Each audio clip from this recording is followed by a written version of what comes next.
Willkommen, bienvenue. I hope you enjoyed the entrance music. But today is a continuation of a week of other posts from Karen that have really been all about one thing, which is loving thyself. And I'm going to probably state something that I think you said to me. It's no point in trying to invest and love somebody else if you haven't worked your way how you can love yourself. Am I off base, or? No, you're absolutely on spot. It's basically, yes, you can love somebody else. I'm not saying you can't, but that love is impacted by how much you love yourself. Right. And I think that requires a certain amount of self-realization.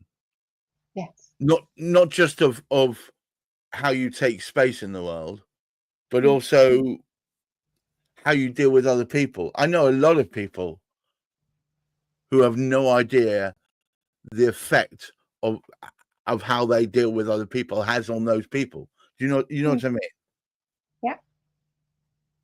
No, exactly what you mean. I've been there, and so many of my clients. Because at the end of the day, love is the foundation of everything we do. Yes. And we need to love ourselves to be able to demonstrate to ourselves that we're worthy, that we're enough, that we're deserving, that we can trust ourselves. And actually, we respect ourselves enough to say, I'm special, I'm me, and not have somebody else have to tell you. Yeah, it's that thing, isn't it? Because I know a lot of people, actually, solicitors, barristers, people in positions of control and power, who in private turn around to me effectively are saying, well, am I enough? And so you can keep that facade up for so long, but I think if it's incongruent, in other words, you don't really believe it, then it makes it very hard for you to give or receive love yourself. Yes, the thing about love is it's a foundation. It's a bit like a building. If your foundations aren't strong enough, something will finally crack. And that's what lacking of self-love causes. It could be a relationship crack because you're not able to perhaps give what is needed because you do not know how to give love in the first place, because love starts with you. As a child, you're expecting your parents to love you and care for you. Yes. And that love and care is demonstrated by their behavior and how they respond to you and how they touch you and such like. Even the environment you're living in has an impact on how you feel loved. Now, somebody who has no money can be loved beyond measure, but somebody who's got a lot of money can be loved beyond measure. But there's in between. And a flat broke person can still give as much love, even if they have no money. But quite often we're assuming that money and the environment and the people in our world are a demonstration of love. That is totally untrue. The only demonstration you have of love is what you feel about yourself. And if you do not love yourself, if you do not feel that you're worthy or deserving or enough, how are you going to feel love? How are you going to give love? It's a conundrum, really. We can use both our examples. Neither of us had parents that really demonstrated love in any real way.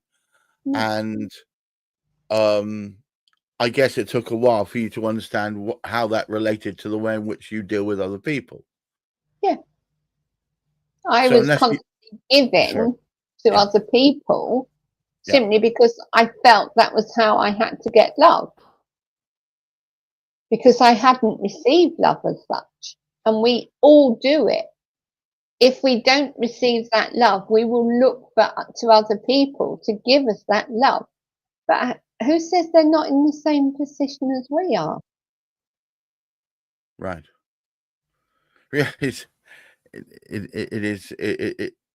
you can never tell. It just goes to show, you looking from the outside in, you can never tell someone's state, certainly as far as self-belief and self-love is concerned.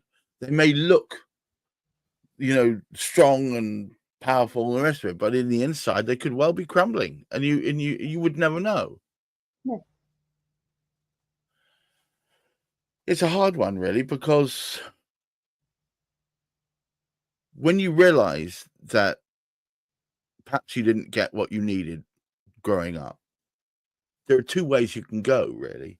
One is poor me and woe is me, and I'm just angry at the world, and the world owes me a favor because I was never given what I needed. And the other one is to work out what it is you need and give it to yourself, I guess.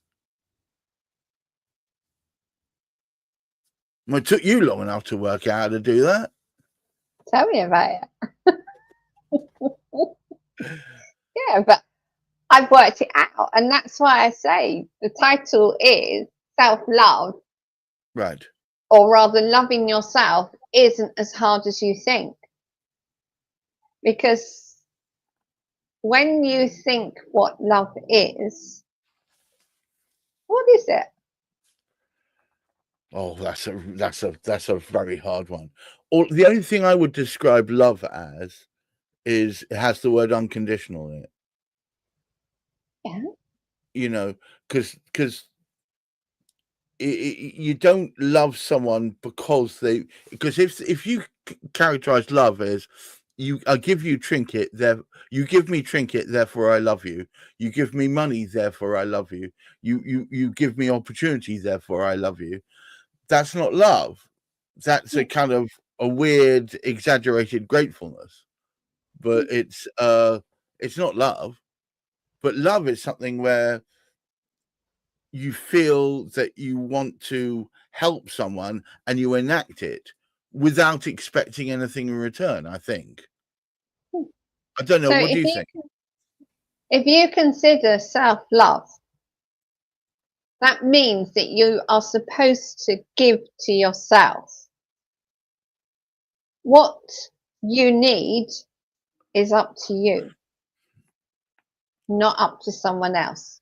So I now know that for me, self-love is giving myself space to just be me, not relying on other people's expectations, not having judgment because I don't get something done, or because I decide that actually I want to spend a lot of time doing something and it's going to take me away from doing something else. So there's no judgment there. It's my choice as to how I react to something. It's my choice as to how I behave. And it's my choice what I want to do. Now, within an environment of family, that can be a bit of a challenge. But at the same time, you have to acknowledge that sometimes you're landing up agreeing to something that you really don't want to do, which impacts everyone else because emotionally you're not putting the energy into it in the way that you need to. Yeah. So there's always going to be within the family environment a compromise, but it's knowing what's right for you to be able to reach that compromise. Wow.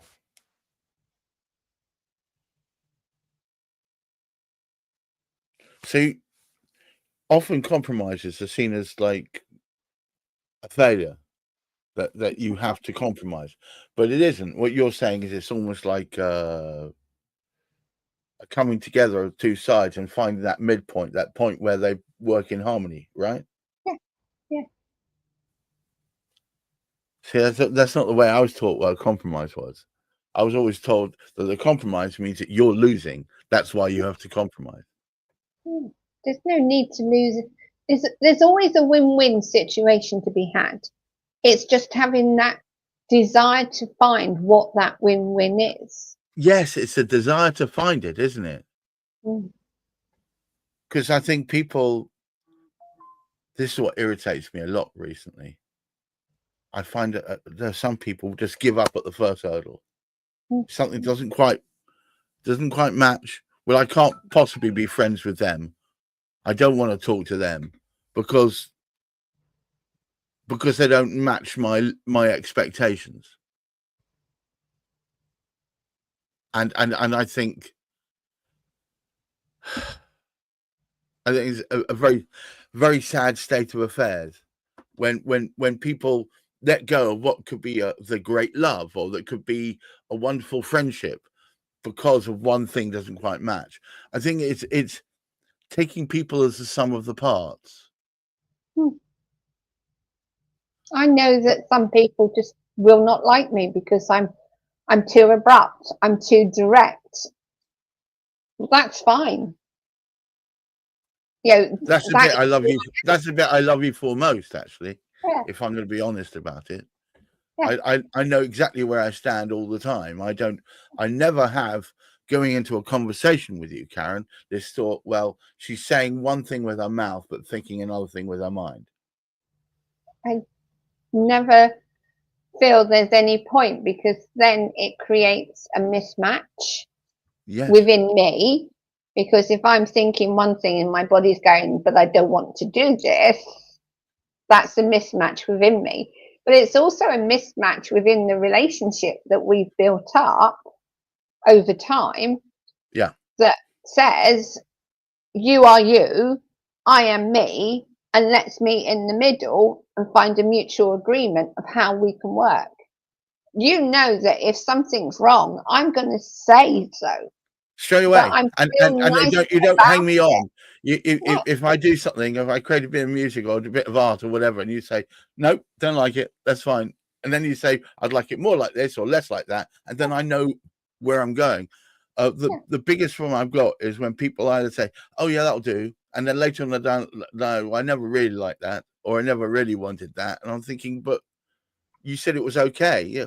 Well, I didn't want to hurt your feelings. It's like, the striving for realness. That's my biggest thing in life, is to find people who want to be real. And that's not even about being honest. That's like presenting the information actually as is, not as you think the other person would like it to be. I faced a situation this week. I have given some work over to a proofreader. Yes.